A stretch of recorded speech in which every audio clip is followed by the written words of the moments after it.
not a test. This is your emergency broadcast system announcing the commencement of the annual purge sanctioned by the U.S. government. Weapons of Class 4 and lower have been authorized for use during the purge. All other weapons are restricted. Government officials of ranking 10 have been granted immunity from the purge and shall not be harmed. Commencing at the siren, any and all crime, including murder, will be legal for 12 continuous hours. Police, fire, and emergency medical services will be unavailable until tomorrow morning at 7 a.m. when the purge concludes. Blessed be our new founding fathers and America, a nation reborn. May God be with you all.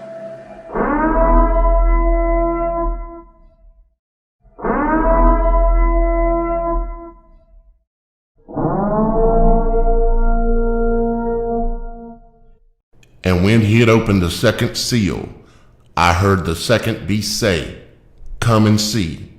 And there went out another horse that was red, and power was given to him that sat thereon to take peace from the earth, and that they should kill one another. And there was given unto him a great sword.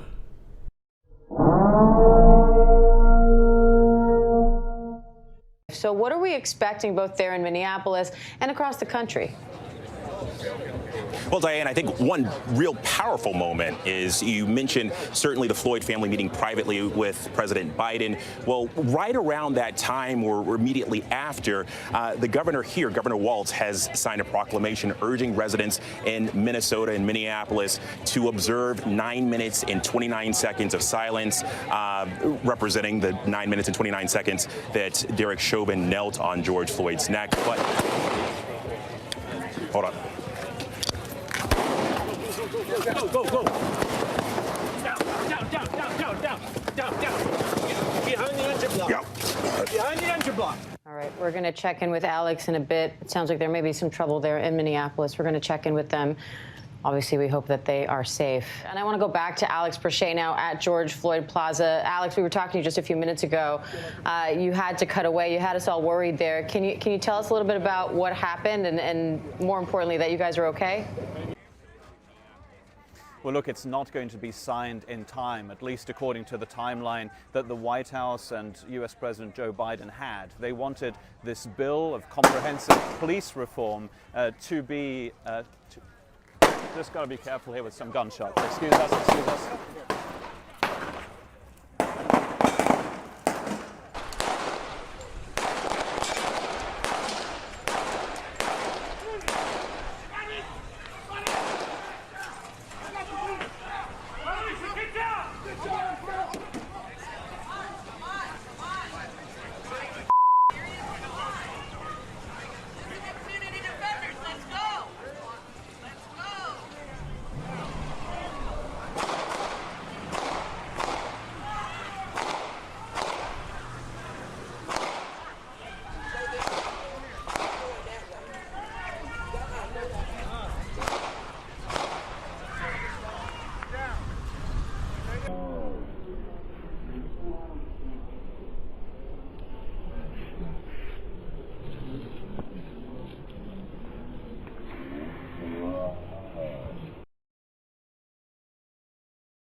.52 back with breaking news. We're following. At least 2 are dead in a Houston nightclub shooting. Our Vincent Crivelli is live this morning outside Clay nightclub in Midtown with what he's learning there. Vince?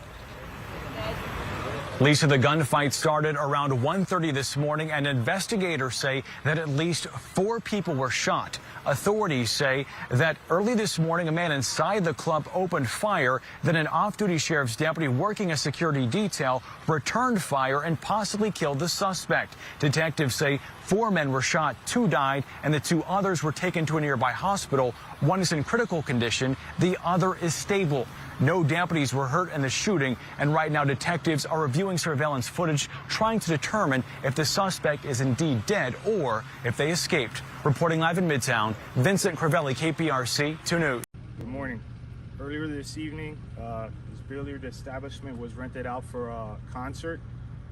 During the concert, patrons were standing outside of the business when a white SUV pulled up, where 3 subjects stepped out of the vehicle with assault rifles and handguns and began shooting indiscriminately into the crowd, of which we believe is a targeted act of gun violence. Unfortunately, multiple people were shot. As of right now, we have 20 to 25 victims at various hospitals around the community, as well as 2 deceased victims on the scene. This is a despicable act of gun violence, a cowardly act. We have our investigators on the scene. We're asking for any information from the community. Anyone who has any tips on these individuals, please give it to us, 305-471-TIPS. This type of gun violence has to stop. Every weekend it's the same thing. This is targeted. This is definitely not random. My condolences to the families and to the victims. That's all I have right now. As we get more information, we'll provide it for you. Director, what runs through your mind? We had 7, I believe, shot yesterday in Wynwood. Now we have this. I mean, like you said, it just seems like every weekend it seems to be some sense of gun violence in our community. It's very disheartening, but it's a trend that you're seeing around the country. Just yesterday in the news, we were expecting a violent summer, and unfortunately, Miami-Dade County is not immune to that. The good thing here, our law enforcement community and our community at large are engaged. We're working really hard, but it's very difficult to stop a small amount of individuals who want to go out there and commit murder.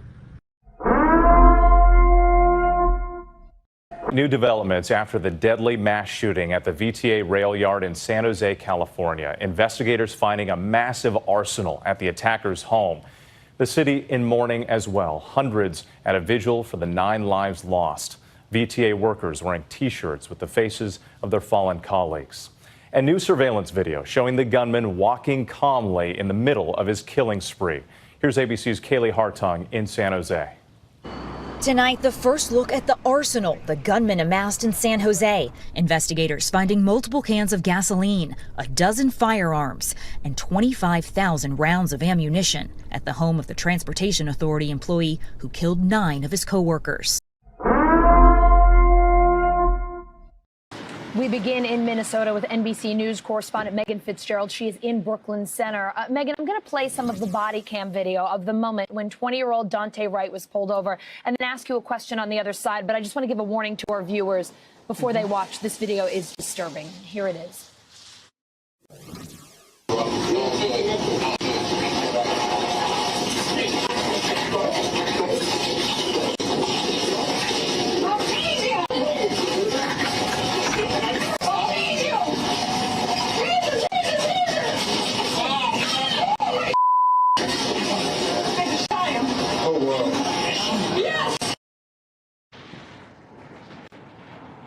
So, Megan, just to explain this to our viewers, police are saying that officer did not mean to fire the gun. How are they explaining what happened there, that mix-up, and what are they saying about the officer involved?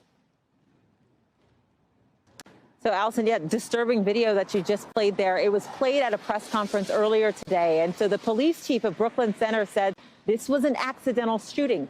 He says his senior officer, the senior officer there, thought she was reaching for a taser and said, reached for her gun, fired that shot that fatally killed 20-year-old Daunte Wright. I want you to take a listen to how he explained the situation. As I watched the video and listened to the officer's commands, it is my belief that the officer had the intention to deploy their taser, but instead shot Mr. Wright with a single bullet. This appears to me, from what I viewed and the officer's reaction and distress immediately after, that this was an accidental discharge that resulted in the tragic death of Mr. Wright.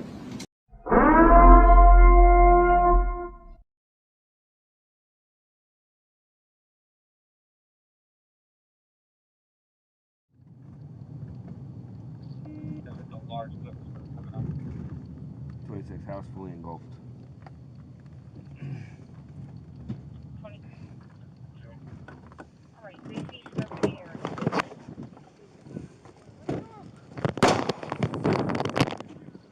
2-6, shots fired, shots fired, shots fired. Drop the gun, drop the gun, drop the gun!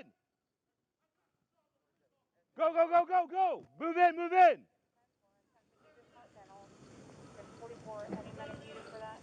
DC!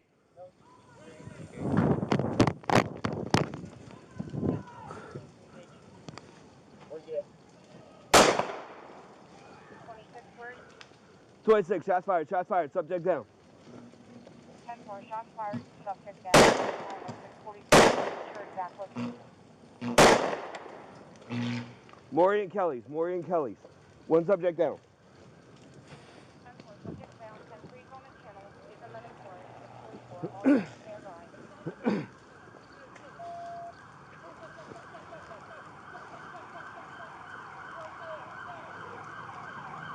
You pass him, Come in, quick, quick, quick, quick. Back.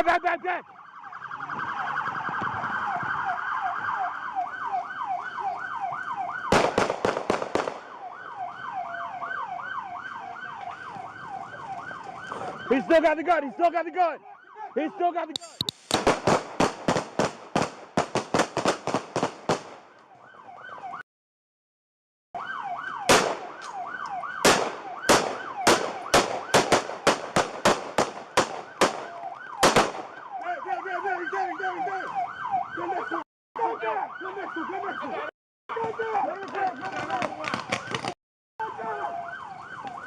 Push forward. Show your hands! Hands!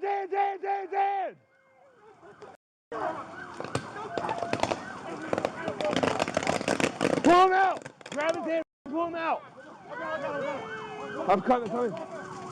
Have medics at 2 subjects down.